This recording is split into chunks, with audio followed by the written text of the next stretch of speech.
राधे राधे। ओम नमो भगवते वासुदेवाय नमः। आज की इस वीडियो में हम अधिक मास, मल मास या पुरुषोत्तम मास के अंतिम जो 5 दिन होते हैं उसके बारे में जानेंगे कि हम उसका संकल्प कैसे लें, क्या करें क्या न करें।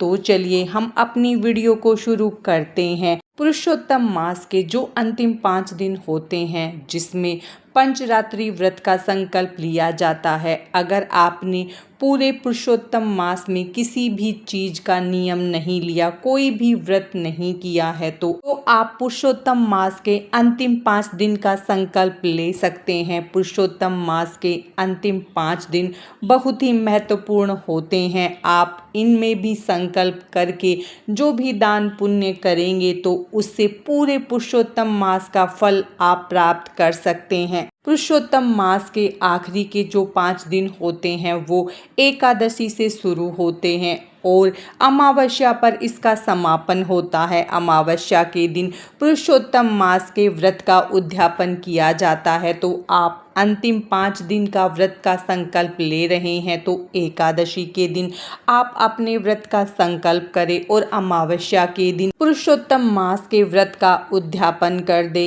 इस बार एकादशी 11 जून को है और अमावस्या 15 जून को है। तो एकादशी से लेकर अमावस्या तक अधिक मास के अंतिम 5 दिन रहेंगे और एकादशी के दिन आप अपने व्रत का संकल्प ले सकते हैं। अगर आपने पुरुषोत्तम मास में अभी तक किसी भी नियम को पालन नहीं किया है तो आप एकादशी के दिन से अपने नियमों का पालन करें। आप एकादशी के दिन से और अमावस्या तक सुबह स्नान करने का संकल्प ले सकते हैं या फिर आप भगवान विष्णु के किसी भी मंत्र का जप करने का संकल्प ले सकते हैं। या इन 5 दिनों में आप एक समय फलाहार करके व्रत रखने का नियम ले सकते हैं।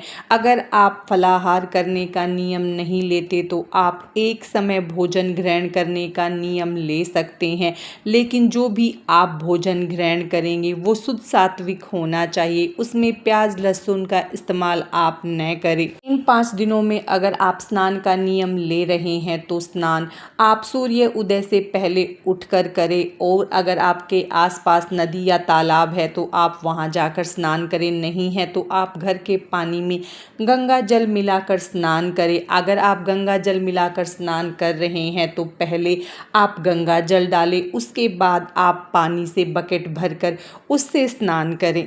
इसके बाद आप दीपदान का नियम ले सकते हैं। अगर आप दीपदान का नियम ले रहे हैं तो दीपदान या तो आप सूर्य उदय से पहले करें या आप सूर्यास्त के बाद दीपदान करें। सूर्य के प्रकाश में दीपदान नहीं किया जाता। आप दीपदान कर रहे हैं तो आप 5 दीपक जलाएं। 5 दीपक आपको हर रोज 5 दीपक जलाने हैं। एकादशी के दिन, द्वादशी के दिन, प्रदोष के दिन, शिवरात्रि के दिन और अमावस्या के दिन आपको अलग अलग 5 दीपक जलाने हैं। पहला दीपक हम मंदिर में रखेंगे। अपने घर के मंदिर में आप पहला दीपदान करें। दूसरा दीपदान आप तुलसी जी के पास करें। तीसरा दीपदान आप पीपल के वृक्ष के नीचे कर सकते हैं। चौथा दीपदान आप अपने घर के मुख्य द्वार पर कर सकते हैं। 5वां दीपदान आप बेल वृक्ष के नीचे कर सकते हैं। अगर आपके पास कोई मंदिर है तो आप वहां जाकर भी दीपदान कर सकते हैं। शिवालय है तो आप शिवालय में जाकर दीपदान कर सकते हैं।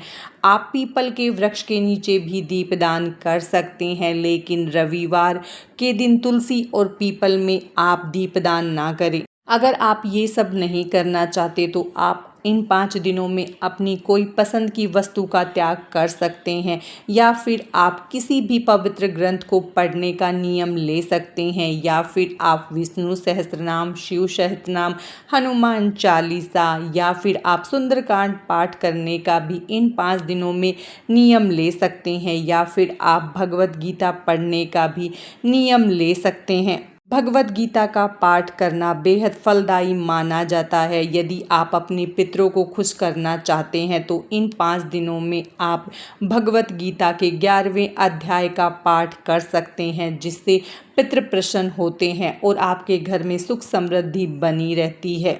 आप कुछ न कुछ दान करने का नियम ले सकते हैं कि इन 5 दिनों में हम ये चीज़ें दान करेंगे। पुरुषोत्तम मास में 33 की संख्या का विशेष महत्व होता है। 33 चीज़ों का दान करना बहुत ही पुण्यदायी माना जाता है। तो आप कुछ न कुछ दान करने का नियम ले सकते हैं। चाहे तो चावल दान कर सकते हैं, वस्त्र दान कर सकते हैं, गुड़ का दान कर सकते हैं, तिल का दान कर सकते हैं, मालपुए का दान कर सकते हैं, जो कि पुरुषोत्तम मास में विशेष दान माना जाता है। आप 33 रोटियों का दान कर सकते हैं।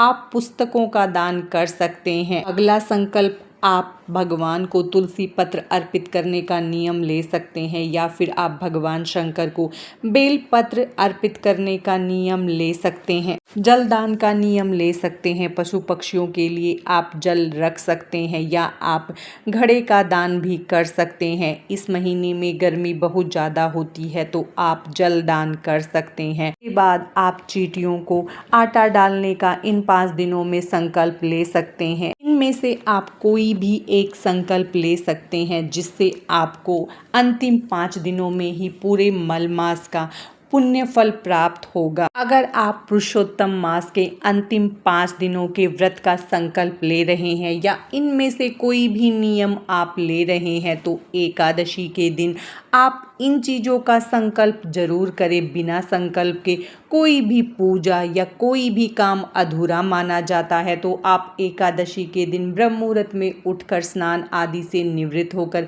साफ सुथरे वस्त्र धारण करें। उसके बाद आप अपनी जहाँ पर पूजा करते हैं वहाँ पूजा करें। उसके बाद हाथ में थोड़ा सा जल, और एकादशी के दिन हम संकल्प कर रहे हैं तो हम चावल का इस्तेमाल नहीं करेंगे। आप थोड़े से तिल हाथ में रखे जल ले और पुष्प लेकर भगवान श्री हरि के सामने जो भी आप इन 5 दिनों में नियम लेना चाह रहे हैं उसे आप संकल्प के रूप में बोले। अपना नाम, गोत्र, स्थान और जो आप संकल्प ले रहे हैं वो बोले कि मैं ये करूँगा या करूँगी। उसके बाद आप जल को भगवान के चरणों में समर्पित करें। उसके बाद आप जो भी नियम ले रहे हैं उन्हें इन 5 दिनों पर शुरू करें, और अमावस्या के दिन आप अपने संकल्प को पूर्ण करें, और अमावस्या के दिन अपने व्रत को पूर्ण करें, और आप कुछ न कुछ उस दिन दान जरूर करें, जिससे आपको इन 5 दिनों का पूरा फल प्राप्त हो। पुरुषोत्तम मास के ये 5 दिन बहुत ज़्यादा पुण्य फलदायी माने जाते हैं। आप इन 5 दिनों को व्यर्थ ना गंवाएं, और आप कुछ न कुछ इसमें नियम अवश्य ले। आज की इस वीडियो में बस इतना ही। राधे राधे।